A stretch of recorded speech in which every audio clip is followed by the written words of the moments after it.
नमस्कार मेरे साथीदारों, आपका कलर फार्मा में स्वागत है। आज हम देखने वाले हैं ट्यूबरक्लोसिस टीबी में जो ड्रग आती है आइसोनियाजाइड की थोड़ी बहुत केमिस्ट्री, थोड़ा बहुत कोलॉजी और उसकी बहुत कुछ क्या साइड इफेक्ट्स होती है वो देखने वाले हैं। तो हम देखें उसके पहले हम शुरुआत करते हैं कि ये आइसोनियाजाइड का स्ट्रक्चर है। आप इसमें देख लीजिए, ये पिरिमिडीन है। ये स्ट्रक्चर किसका है? पिरिमिडीन। और ये हाइड्राजीन है और इसके कार्बोनाइल ग्रुप बोल सकते हैं, तो उसको बोलते हैं आइसोनिकोटिनिक एसिड हाइड्राजाइड। जो फॉर्मेशन होता है वो हाइड्राजाइड के फॉर्म में होता है। तो अब हम हाइड्राजाइड लिखे उसके पर स्टडी करेंगे। तो उसमें से जो ये बनता है वो हाइड्राजोन बोलते हैं। ये जो स्ट्रक्चर है उसको हाइड्राजोन बोलते हैं। और ये जो नाइट्रोजन के बीच में डबल बॉन्ड और उसके आसपास सिंगल बॉन्ड होते हैं उसको हाइड्राजाइड होते हैं बोलते हैं। ऐसा हमें एल्डिहाइड और कीटोन में नाइट्रोजन कंटेनिंग कंपाउंड की रिएक्शंस देखी हुई है। थोड़ा बहुत एसएआर के बारे में बताया तो substitution on the N2 positions. ये जो नाइट्रोजन है वो सेकेंड पोजीशन वाला नाइट्रोजन बोलेंगे, ये फर्स्ट पोजीशन वाला नाइट्रोजन बोलेंगे। अगर सेकेंड पोजीशंस पे आप कुछ सब्स्टिट्यूशंस करते हो, कैसे? जैसे कि आप कुछ अल्काइल ग्रुप यहां पे लगाते हो और यहां पे लगाते हो और दोनों जगह पे लगाते हो और जो R3 है वहां पे हाइड्रोजन लगा देते हो, तो आपका जो कंपाउंड होता है वो एक्टिव फॉर्म में होता है। अगर जाकर आप कुछ ऐसा करना सोच रहे हो कि मैं R3 पे अल्काइल ग्रुप लगा दूं, जैसे मैं बताऊं, यहां पे आप अल्काइल ग्रुप लगाते हो, इसमें बताया हुआ है मैंने अल्काइल ग्रुप, और यहां पे कुछ हाइड्रोजन लगाते हो H, तो आपको डिस्ट्रॉय हो जाएगी एक्टिविटी। तो बाहर की साइड अगर अल्काइल ग्रुप होगा तो वो अच्छा रहेगा, वो एक्टिविटी देंगे। अंदर की साइड अल्काइल ग्रुप होगा तो एक्टिविटी डिक्रीज हो जाएगी। अब हम मैकेनिज्म देखने वाले हैं। उसके पहले मैं बता दूं कि ये जो मैकेनिज्म है वो ज्यादातर माइकोलिक एसिड के सिंथेसिस के बेसिस पे है। तो माइकोलिक एसिड्स क्या होता है और उसका सिंथेसिस कैसे होता है? तो माइकोलिक एसिड एक फैटी एसिड है जो माइकोबैक्टीरियम ट्यूबरकुलोसिस बैक्टीरिया की सेल वॉल में आया हुआ होता है। अब बात यह है कि एक कैसा सिंथेसाइज होता है। तो हमारे पास एक मेलोनाइल को एंजाइम ए करके प्रोडक्ट आती है, जैसे कि बीटा ऑक्सीडेशन होता है हमारी बॉडी में, क्रैब साइकिल्स होती है, ग्लाइकोलिसिस होता है, वो सबसे उसको आगे चले हम लेके तो उसमें से हमें मिलता है वो मेलोनाइल। उसमें से हमें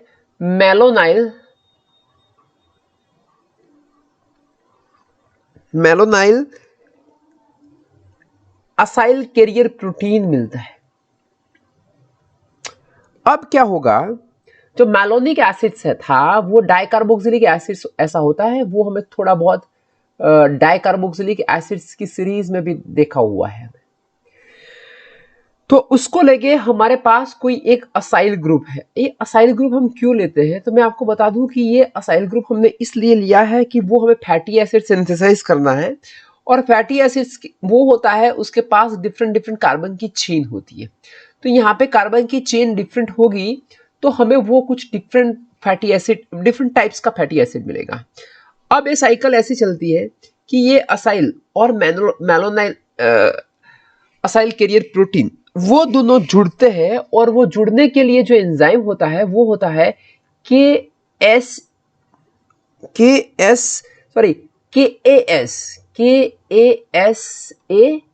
एंड KASB। अब मैं बताऊं ये एंजाइम का नाम क्या होता है। तो वो होते हैं बीटा कीटो असाइल सिंथेज। अब वो दो जुड़ के हमें क्या देने वाले हैं? वो हमें जो क्या मिलता है वो R C double bond O, फिर से डबल बॉन्ड O, और यहां से वो हमें जो मिलेगा वो SACP। आप देख लीजिए, थोड़ा बहुत आपको भी पता चल जाएगा कि जो डाइकार्बोक्सिलिक एसिड्स है वो ये जो ग्रुप है ये पूरा का पूरा ग्रुप ये पूरा का पूरा ग्रुप में से हमने इतना यहां से ले लिया। और मैलोनिक एसिड्स में ये चीज तो होती है, कौन सी चीज होती है, ये 2 कार्बन वाली चीज तो होगी ही, वो यहां पे मैंने ले ली है। अभी हमें जो मिल गया उसका रिडक्शंस होता है। आपको भी थोड़ा पता होगा कि NADH, निकोटीन एडिनाइन डाइहाइड्रोजन का H+ के साथ जुड़ने से यहां पे हमें क्या मिलता है, यहां से हमें NAD मिलेगा। क्या मिलेगा? NAD मिलेगा। तो ये NADP मिलेगा। अब NADP में किसका रिडक्शंस होगा? तो ये जो ये ग्रुप है कीटोन, उसका रिडक्शंस होते वक्त हमें क्या मिलता है? हमें ऐसा कुछ मिलता है, वो मैं आपको थोड़ा बहुत मैकेनिज्म के तौर पे दिखा दूं तो SACP मिलता है, असाइल कैरियर प्रोटीन। सब वो कैरियर प्रोटीन है, प्रोटीन लेके निकलते हैं। अब ये जो चीज है वो जाके यूज होती है क्या करने के लिए? माइकोलिक एसिड का सिंथेसिस करने के लिए।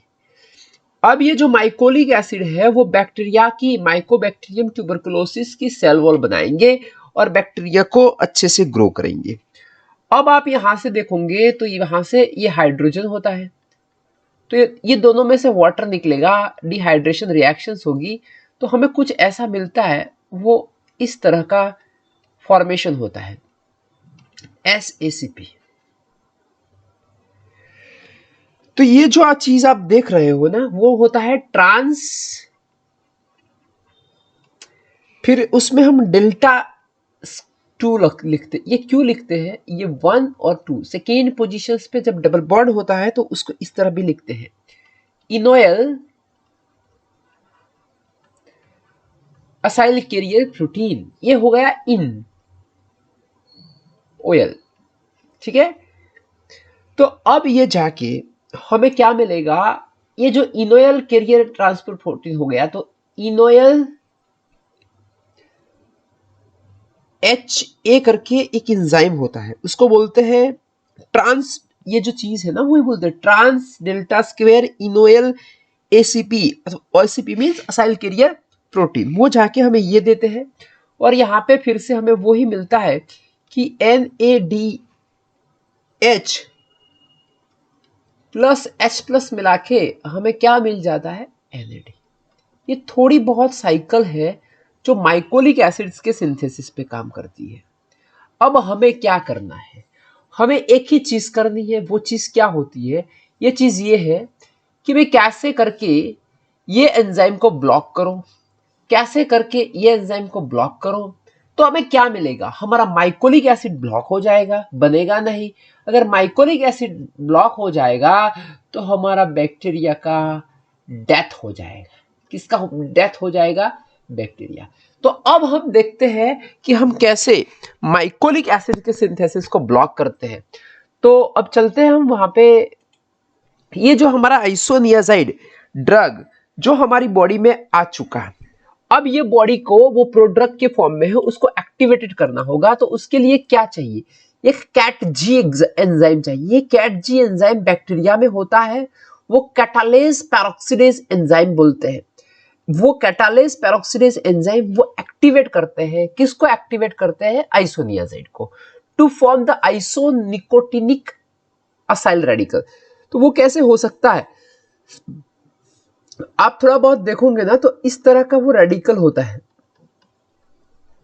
इस तरह का रेडिकल होता है। और आपको भी पता है कि जो रेडिकल होते हैं ना वो हाईली रिएक्टिव होते हैं। अब वो पूरा का पूरा यहाँ पे जो ये रेडिकल हुआ, that react with NADH radical and to form isonicotinic acyl NADH complex. ये जो कॉम्प्लेक्स बनता है, तो आप ये देख लीजिए, ये आइसोनिकोटिनामाइड हो गया और ये रिबोज, ये जो प्रोसेस वो रिडक्शंस है, ये प्रोसेस वो ऑक्सीडेशंस है। तो यहाँ से जो पूरा चलता है ना, इसमें हमें क्या मिलता है? यहाँ से रिडक्शंस होके हाइड्रोजन मिलता है। पर ये जो कॉम्प्लेक्स है वो हुआ आइसोनिकोटिनिक एसिड NADH के साथ जुड़ के निकोटीन एडिनाइन डाइहाइड्रोजन्स ऐसे बना के हमें ये कॉम्प्लेक्स मिलता है। अब ये कॉम्प्लेक्स क्या करेगा? ये complex activated form of isoniazid form, ये जो एक्टिवेटेड फॉर्म हो गया, ये एक्टिवेटेड फॉर्म ACPM और KASA को साथ जुड़ जाएंगे। ये चीज कहां से आई? तो ये चीज आप देख लीजिए यहां से आई। ये KSA के साथ जुड़ जाएंगे और ये थोड़ा बहुत यहाँ पे हम देखें तो वो KASA के साथ और ACP असाइल कैरियर प्रोटीन माइकोलेज, ये जो असाइल कैरियर प्रोटीन, ये सबके साथ असाइल कैरियर प्रोटीन तो होता ही है, तो उसको भी ये साथ में ब्लॉक करेंगे। अगर ये चीज ब्लॉक हो गई तो आप देख लीजिए कि माइकोलिक एसिड का सिंथेसिस क्या हो जाएगा? माइकोलिक एसिड का सिंथेसिस स्टॉप हो जाएगा।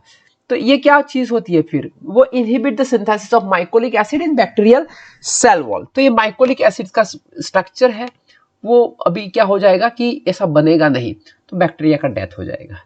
ये थी पूरी मैकेनिज्म। तो सबसे इंपॉर्टेंट क्या है, आइसोनिकोटिनिक एसिड NADH कॉम्प्लेक्स किसके साथ जुड़ता है? ये दोनों के साथ, ACP और कासब। और ये एक्टिवेट कौन करता है? CATG एंजाइम करता है।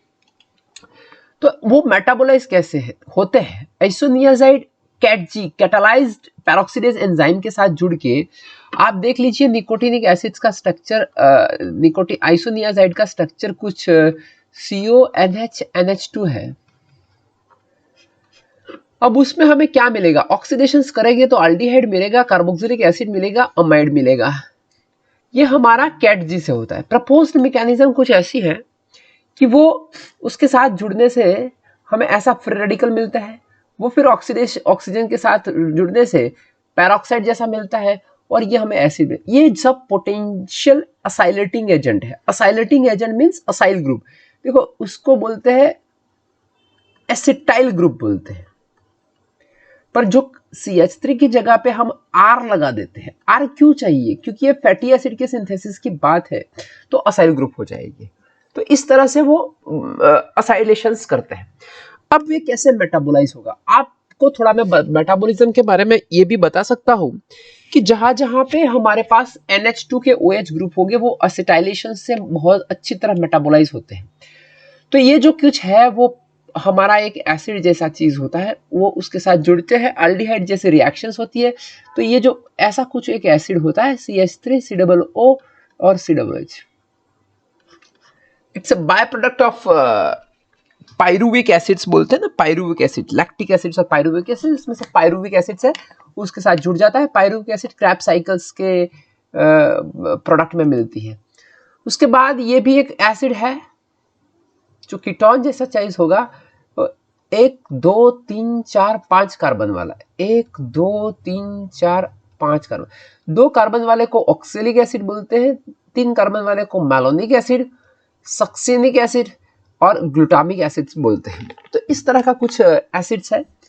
फिर देखें तो यहाँ से एसिटाइलेशन हो गया, ये एसिटाइल ग्रुप आ गया। अब एसिटाइल ग्रुप उसको उसके बाद यहाँ से तुड़ेगा तो हमें क्या मिलेगा? हाइड्रोजन मिलता है और आइसोनिकोटिनिक एसिड्स मिलते हैं, और जाके सब यहाँ से ये ब्रेक होके एसिटाइल हाइड्रोजन मिलते हैं। ये जो चीज है वो इजीली रिमूव होती है, और ये उसका दूसरा जो नाइट्रोजन होता है वो भी यहाँ पे एसिटाइल हो जाता है, तो डाई एसिटाइल हाइड्रोजन मिलते हैं। तो इस तरह से उसका अच्छी तरह से मेटाबॉलिज्म होता है।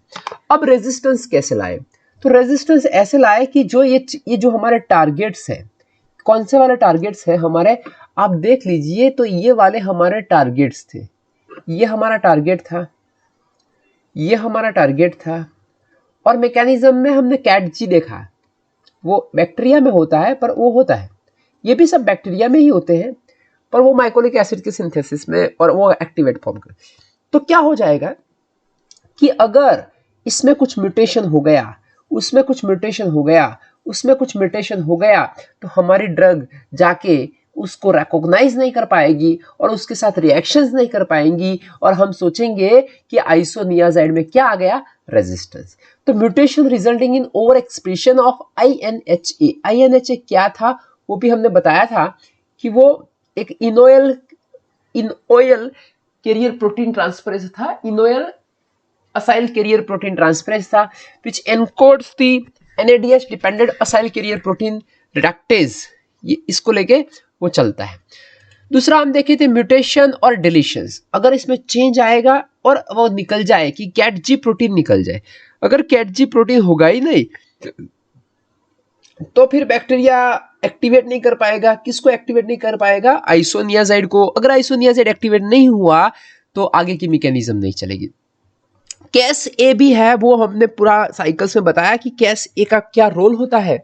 वो बीटा कीटो असाइल सिंथेटेज है, वो भी हमें कुछ रेजिस्टेंस आ जाएगा तो फिर बैक्टीरिया पे ड्रग काम नहीं करेंगे। ये तरह हम रेजिस्टेंस ला सकते हैं।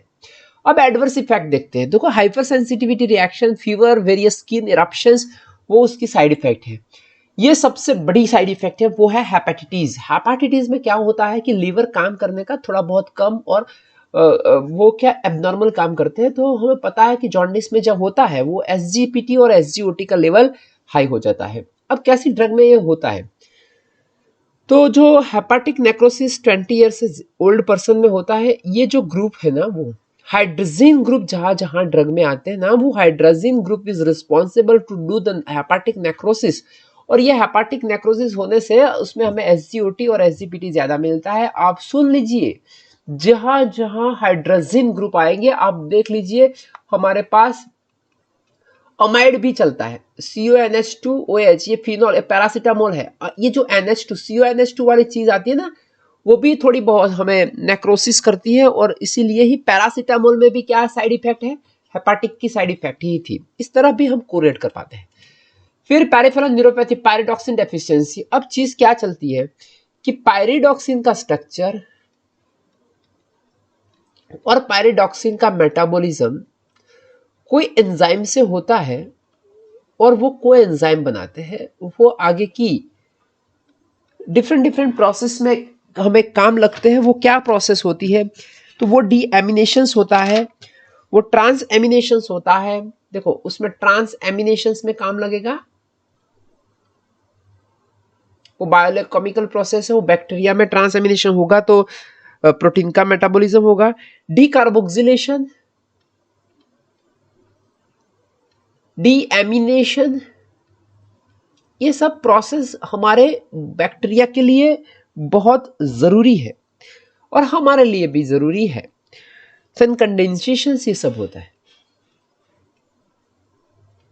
अब क्या होता है कि आइसोनियाजाइड आ जाता है विलन की तौर पे। और आइसोनियाजाइड और पायरिडॉक्सिन का स्ट्रक्चर आप देखोगे तो बहुत ही सिमिलर है। तो ये एंजाइम कहां पे जुड़ जाएगा? यहां पे। तो इस तरह से यहां पे काम करने में लग जाएगा। तो क्या होगा कि पायरिडॉक्सिन का कॉन्सेंट्रेशन रहेगा पर वो एक्टिवेटेड फॉर्म में पायरिडॉक्सिन क्या हो जाएगा? कम हो जाएगा। एक्टिवेटेड फॉर्म में कम क्यों हो गया? क्योंकि जो एंजाइम पायरिडॉक्सिन को एक्टिवेटेड करता था वो एंजाइम यहां चला गया। अब हमको ये भी होगा कि ये क्यों वहां पे चला गया? क्योंकि जब हम ड्रग देते हैं ना तो उसका कॉन्सेंट्रेशन क्या होता है? ज्यादा होता है। वो कॉम्पिटिटिव एंटागोनिज्म जैसा होता है। तो आइसोनियाजाइड का कॉन्सेंट्रेशन ज्यादा होगा, इसलिए एंजाइम यहाँ पे यूटिलाइज होगा। तो वो हमें ये सब नहीं मिलेगा, फिर एक्टिवेटेड फॉर्म नहीं होगा तो ये सब नहीं मिलेगा। तो उससे हमें पेरिफेरल न्यूरोपैथी होगी, क्योंकि विटामिन B6 का फॉर्मेशन एक्टिवेटेड फॉर्म बॉडी में बनेगा नहीं। अगर वो नहीं बनेगा तो विटामिन B6 की डेफिशिएंसी से जो होता है पेरिफेरल न्यूरोपैथी हो सकता है। तो हमें क्या करना है? तो उसका कॉन्सेंट्रेशन बढ़ाना है, वेरी सिंपली। तो बहुत सिंपल है, पायरिडॉक्सिन दे दीजिए आइसोनियाजाइड के साथ। ये थोड़ा बहुत डेटा मैंने दिया हुआ है। More likely with slow oscillator patient.